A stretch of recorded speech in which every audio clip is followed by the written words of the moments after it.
Hello, Goldman Conversations peeps. Thank you for the support that you've been giving us. We're back again because of you, the viewers.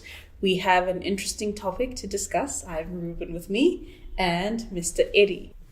There's a very interesting topic that we're discussing today. I was talking to Ruben earlier. There's an article that I read where someone was saying that cryptocurrency is a new economy in itself. And something interesting happened when we were discussing. Ruben noted out that, actually cryptocurrency hasn't really introduced a new economy, but rather it's modified or changed the existing economy. And that got me thinking that maybe cryptocurrency right now as it is not actually a rival because it's the financial tool that can be used within the normal economy. So basically, it's either you adopt or you resist. Like those are the two things, right? Okay. So we're going to talk about the digitalization of the economy. Right.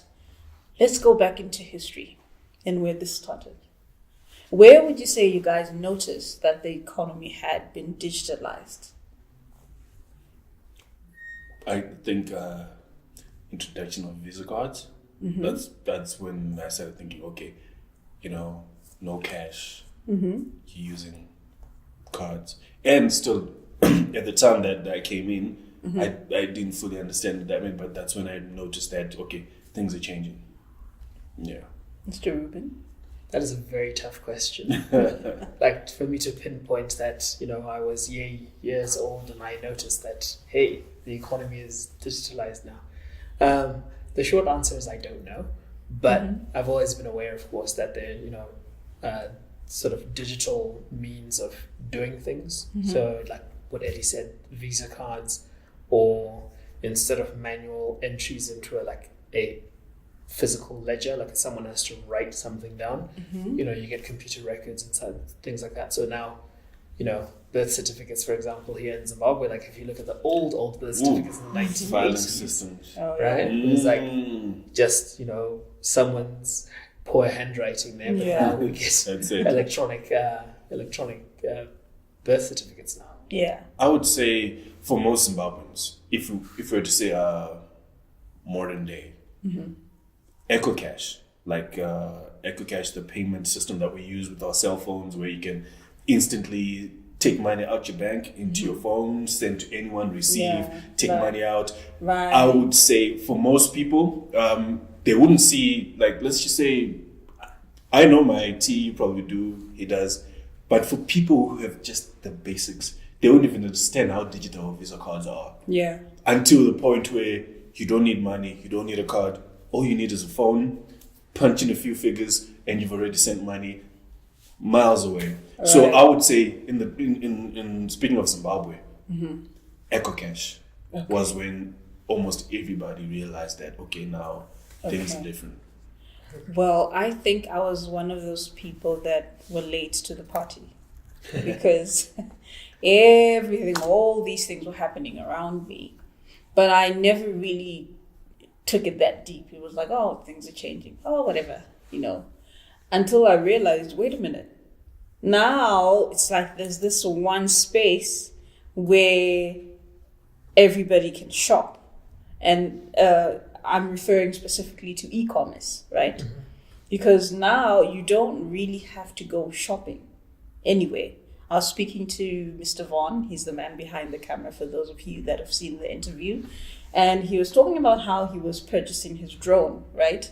Mm-hmm. And he didn't have to go there to actually see it, to see the features and everything. It's all on the internet. Yeah. So it's like one huge village where people from all over the world are just moving about, just a high traffic place. And it's up to you to go to them and sell and be like, hi, I'm selling sweets. Hi, I'm selling shoes. Hi, I'm selling this.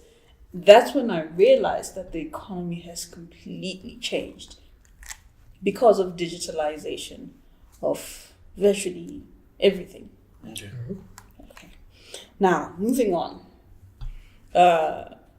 We have a deep understanding of e-fiat or e-money, electronic money, because of Visa cards, like you explained, and credit cards and EcoCash and all sorts of things that we've been using.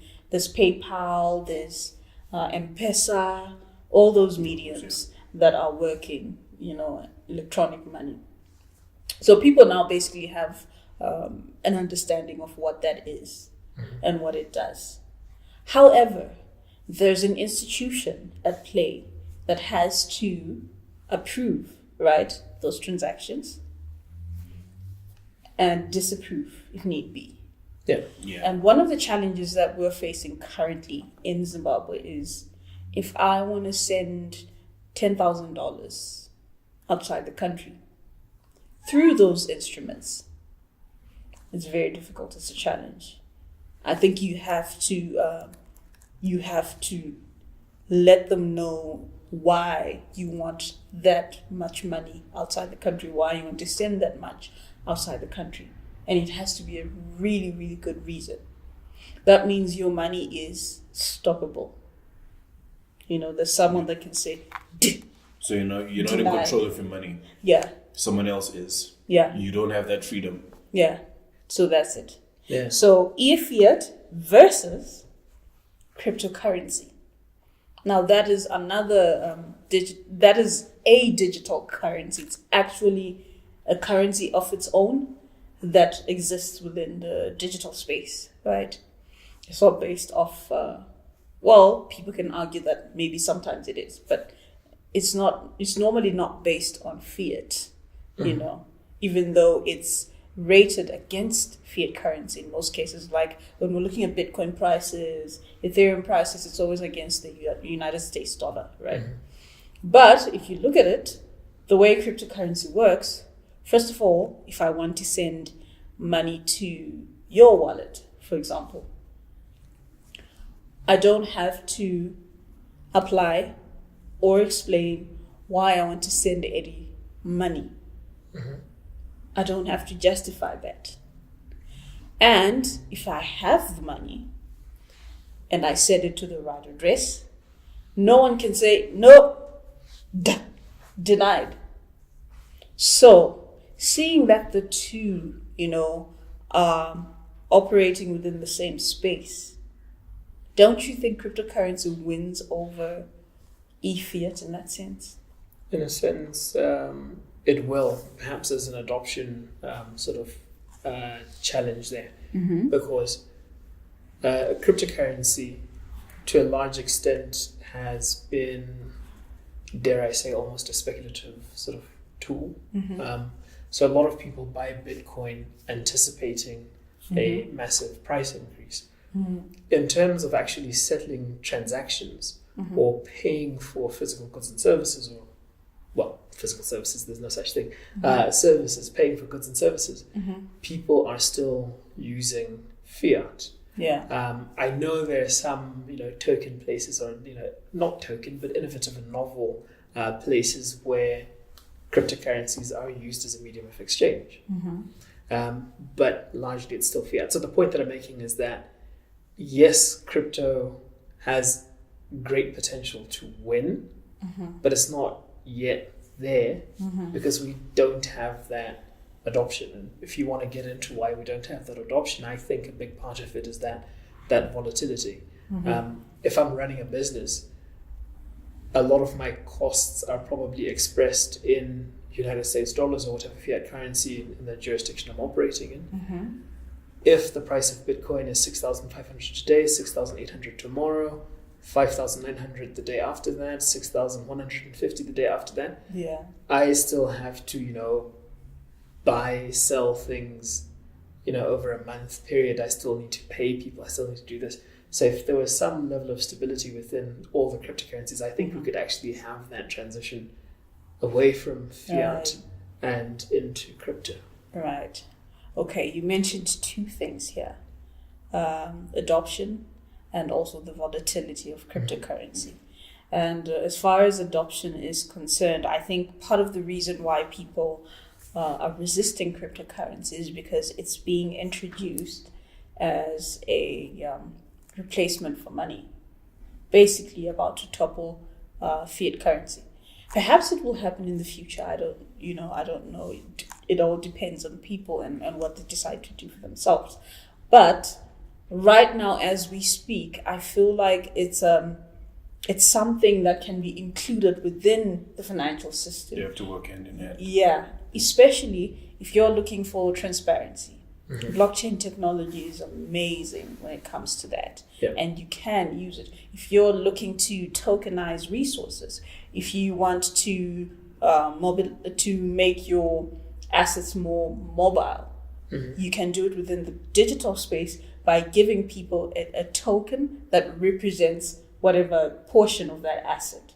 So those things are things that can be included within the existing financial system. How practical is digitizing everything? I mean, because I'm in it, I know how good it is. Probably because where I am at the moment, what I did in varsity, and But if we look at the vast majority of people, okay, let me not say the vast majority of people. If we look at remote areas, literacy levels, access to technology, things like that, how practical is absolutely digitizing, and how soon do you think cryptocurrency is going to reach, those remote areas in Congo, even in Zimbabwe, areas like that? How practical can that be? But I think it's very practical though, because I come from a fairly remote part of the country. We're not close to any of the big cities. Okay. But if we look at in those rural schools now, there's a big thrust to have kids learning, sort of being digitally literate or like computer literate. So the whole drive of bring mobile phones to class, computers in class, I think government is making an effort to do that. So we are living in an era of great change. And one of the things we have to remember is that human beings are what they are, have achieved what they've achieved because we adapt. And I think, if you were to send an iPad to a very remote community, you'd be surprised because, human beings are very, very intelligent. I wanted to actually say, okay, first of all, that's a very good question. The reason why I say that is because, us being native Africans, people often ask us that. Well, you guys are saying you're a mind tech company and all this stuff. How relevant are you in Africa? Which is very important. I think the mistake that people make is when you speak for the people without actually knowing them and asking them what they want, instead of saying, you know what, right now they just need access to clean water and power supply, leave the technology. And technology has helped lots of families in this country as we speak to come out of poverty, to rise above poverty. Because, for example, we don't have banks in all small provinces and constituencies in the country. But because of EcoCash, I can send money to virtually any part of Zimbabwe. I also come from very far, from the capital city, and there's very little economic activity where I'm from. It's a remote area as well. But people actually trade using EcoCash. So now you've had a growth of like businesses, clothing stores, restaurants, just forming based on that, okay, now we found a medium of exchange. So we can do this. And it wasn't that hard for them to adopt it because it was introduced in a very, it's a user-friendly instrument. So a lot of people were like, okay, this could work. Okay, so let's use EcoCash. So now you have all sorts of people doing all sorts of businesses that are rooted in the use of technology. So it's very practical. Yes, if you introduce it in that way, know. Okay. So there's an interesting thing that just come up there. EcoCash primarily uses the USSD code, right? Like it's star one, whatever thing. I'm just thinking, perhaps there's a developer or there's someone listening in There who's we going go. to have cryptocurrency somehow use USSD codes, because Yeah. USSD codes mean that you can use it on any phone. Yeah. Yeah, that's great. So that's really great. Actually, kind of answers what I wanted to ask next, because you're an economics guy, right? You're a numbers guy, basically. And what does it mean trying to introduce technology and digitizing Zimbabwe to the far reaches of this country? Monetary wise, economically speaking, practically speaking, I know we're advocating for cryptocurrency, right? Yeah. We want it to work. But what does it mean investment wise? Are we able to say, okay, we need base stations for cell reception? We need, in areas where there's no electricity, you first need the electricity itself to be there before you put a base station for cell signals. Then after that, you need resources like computers and the like. After that, having all that, you still need the people to learn that. There's generations, because as it is now, there's a generation that I know my mom or my dad, it's going to be very hard for them to understand crypto until it's really simplified to the point of just a card. You can swipe your crypto, so Yeah. But there's so many things to unpack from that, right? So firstly, you said electricity. Every time, because most people here in the country are on prepaid electricity, look at your receipt the next time and you'll see that there's a 10 or 15% sort of charge. And it's not as high as 10 or 15%, I forget the percentage exactly, but there's a little tax where it says Rural Electrification Agency. REA. So there's, when we buy electricity, there's a fund that's there to roll out power infrastructure to the country. Same thing when we buy credit for our mobile phones. The regulatory authority in Zimbabwe, like I think Portraz, they collect a small sort of bit from all the transactions, like all the when you buy credit. That is there. I think they call it the USF. It's the Universal Service Fund. So the regulator understands that there are places where it's not economic for the private cell phone companies to put up a base station. So they use those funds to have to subsidize basically a base station, so that the private companies can come into that. So I think government is making strides. They're not aware of it, not looking at it from a cryptocurrency perspective, but they're just thinking of mobile telephony, right? Mobile internet. So they need to roll that out. So as that is happening, I think people who advocate for crypto can sort of roll behind that and get into those. So a light bulb just. Then there's the last one about the education, right? You said you used the example of your parents. That's all well and good. I do understand that there's a specific need, a specific solution for their need, but we always have to remember the demographics of this country. The vast majority of people in this country are under 35. Under 35, so that's correct. We're at a very good moment where, people can learn, and we can have a drastically different Zimbabwe in the next 10 or 15 years. So when you're speaking, like there's a light bulb just lit in my brain. If we were to advocate for digitization and cryptocurrency, that would actually help improve Zimbabwe, because for you to actually trade in crypto in the vast regions, you need electricity, you need this, you need that, right? That means a better world, in the sense that for you to able to have money, the area you're in has to be developed to a certain extent. Yeah. You get. I was about to say that the good thing that comes out of that is it will precipitate development, because you need all these controls and infrastructures in place. In fact, if you look at EcoCash itself, for it to have expanded their signal towers and so forth to all parts of the country, it was because they were trying to empower their mobile money service. So it's a good thing if that is to happen. And in terms of what you're saying, that the Zimbabwean economy, if we were to advocate for its digitalization, I think it's already occurred. Because if you look at it right now, nobody's using the physical money. Everybody's using the electronic money. So if anything, Zimbabweans have been conditioned to actually use virtual currency more than any other country, I believe. All right. So that will be very, very good for us. And then also about user experience. I think that is the one thing that we're going to need to work on, as crypto advocates and people that are within the cryptocurrency space, to simplify those processes for other people. Because the age that we're in, technology is only adopted when it's simple, when it brings an element of convenience to one's life. But if it's going to complicate my life, then I don't want it. People tend to shun something they don't understand. So the easiest way would be to simplify its uses through QR codes and, being able to swipe or scan your chip, things like that. I do believe that there are people that are in the works already developing such things.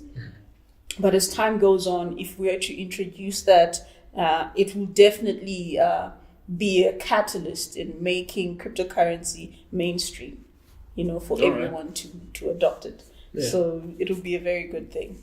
Then I need to move on to this one. I know you like this subject. You're always talking about it. Transaction speed. Yeah. I remember in a previous video you mentioned how EcoCash was also transacting like thousands and thousands per second.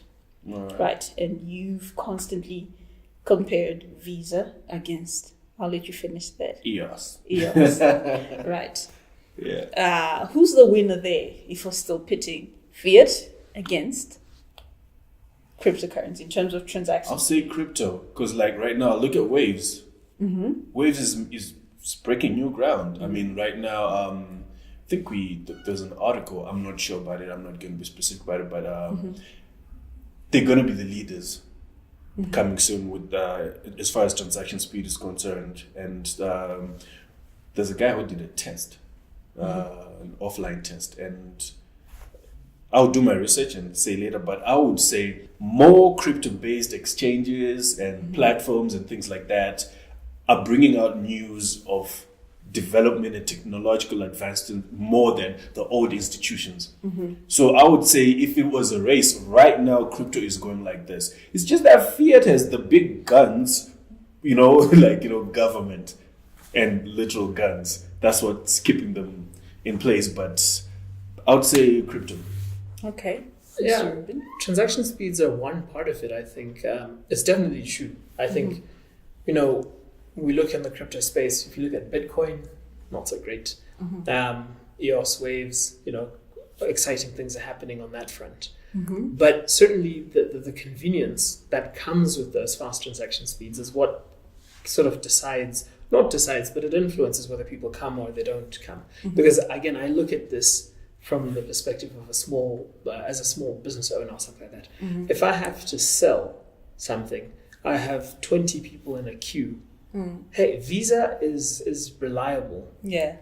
Locally here, we have to give credit to ZimSwitch. I think the same guys in Zambia, ZamSwitch as well. That might be wrong with that one, but their system largely holds up. I mean, we sometimes you sort of say that the people at the tills are a bit slow, but look, when we go there, you swipe your card, the transaction clears very quickly, so that it works. So if we can have a crypto platform that is along the same lines, that'll be great, because it now takes that away, that criticism away that the time it takes to clear a transaction is so long that I can't possibly accept crypto as payment because the process would be inefficient. It would be very, very long, yeah. Another comparable aspect,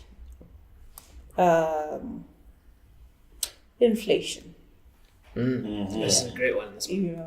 Because there's so many case studies that we can look at, of so many countries that have faced economic collapse because somebody, or maybe some people, were printing too much money, into the system, just pumping worthless paper.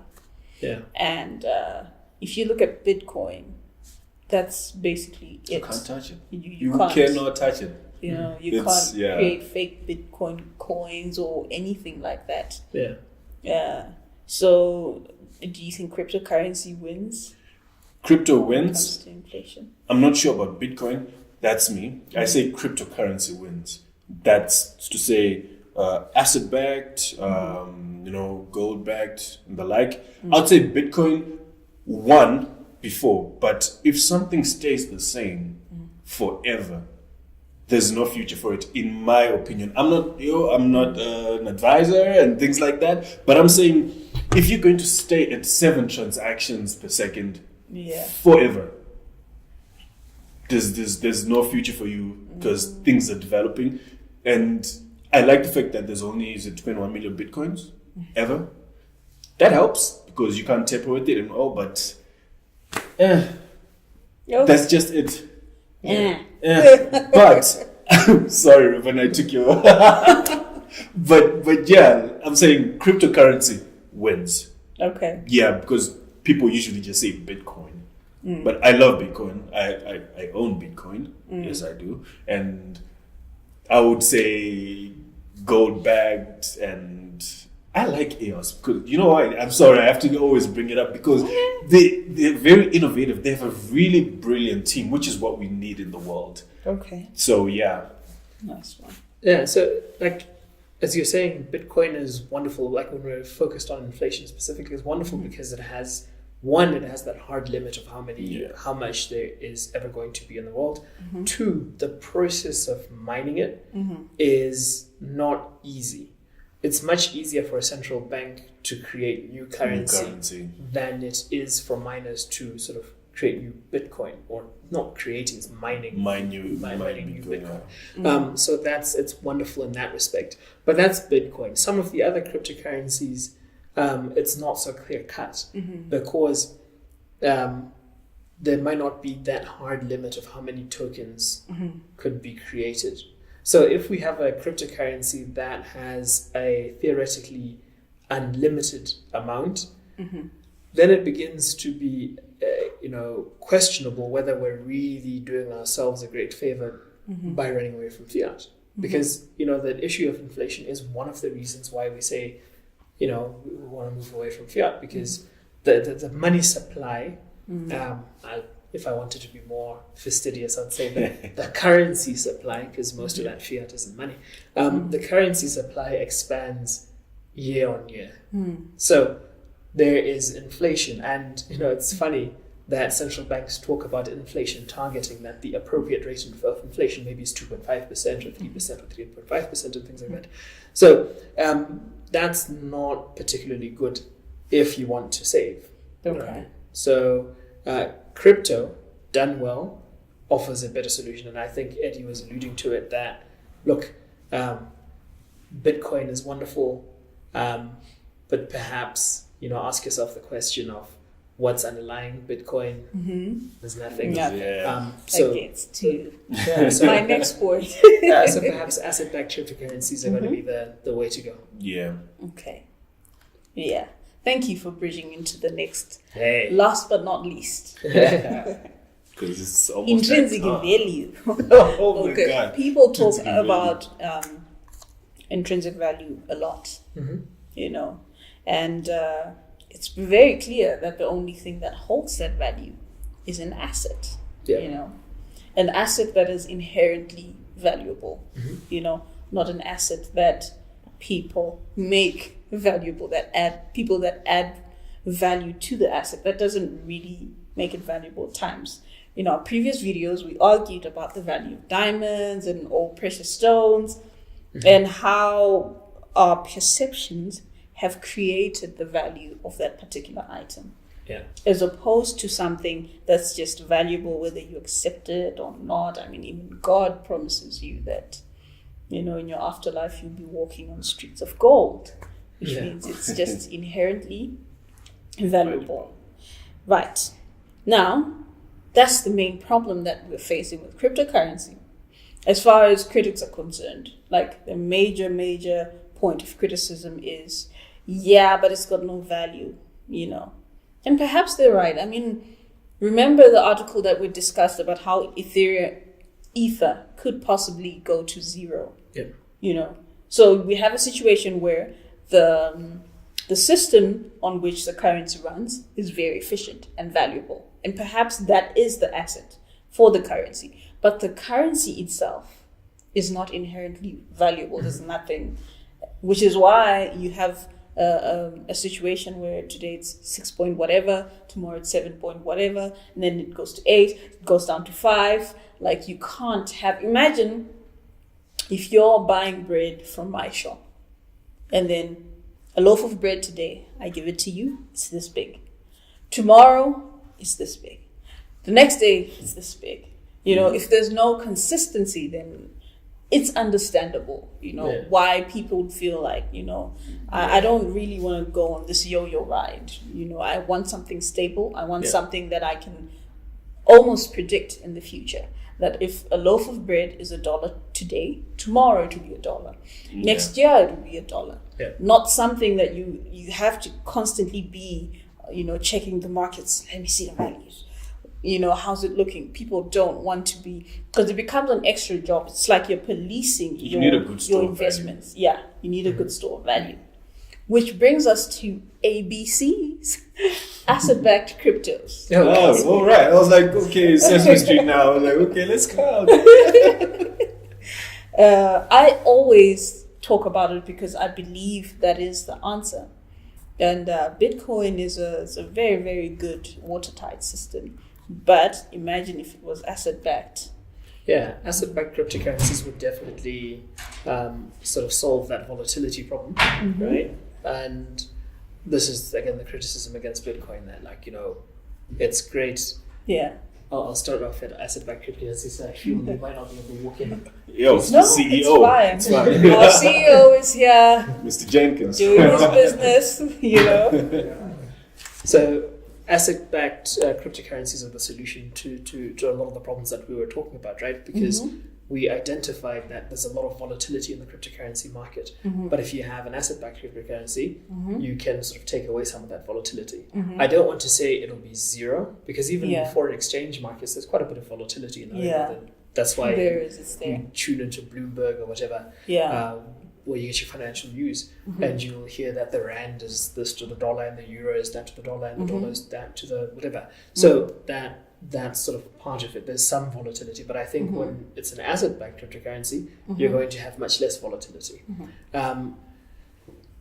I think a lot of the people will not be surprised here that a gold-backed cryptocurrency is the solution to that. And I think that's the logic behind the GMA token, right? That look, you have these inherent lovely things about cryptocurrency. You can move it around anytime you please and all of that stuff.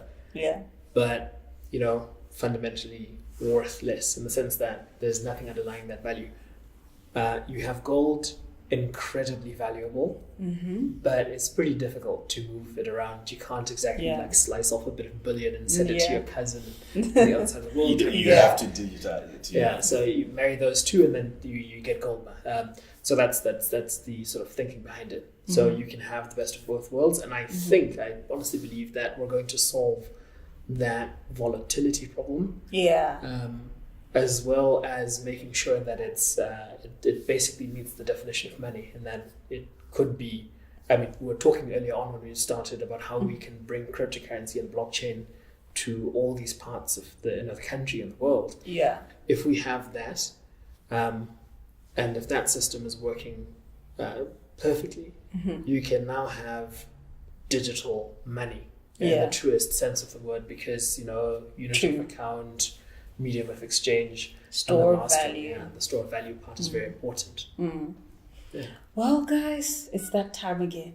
All right. And I hate to go because this discussion was just lit. But we have to leave. Remember to subscribe to our channel. We put out content on a daily basis. Give this video a thumbs up if you liked it. Leave some comments in the comment section below. Whether you agree or disagree, we're open to any criticism, right? I'm waiting to be engaged. Okay. Oh, yeah. Been waiting. Y'all heard Ruben and Eddie then. Go for them, guys. Till next time. Bye-bye.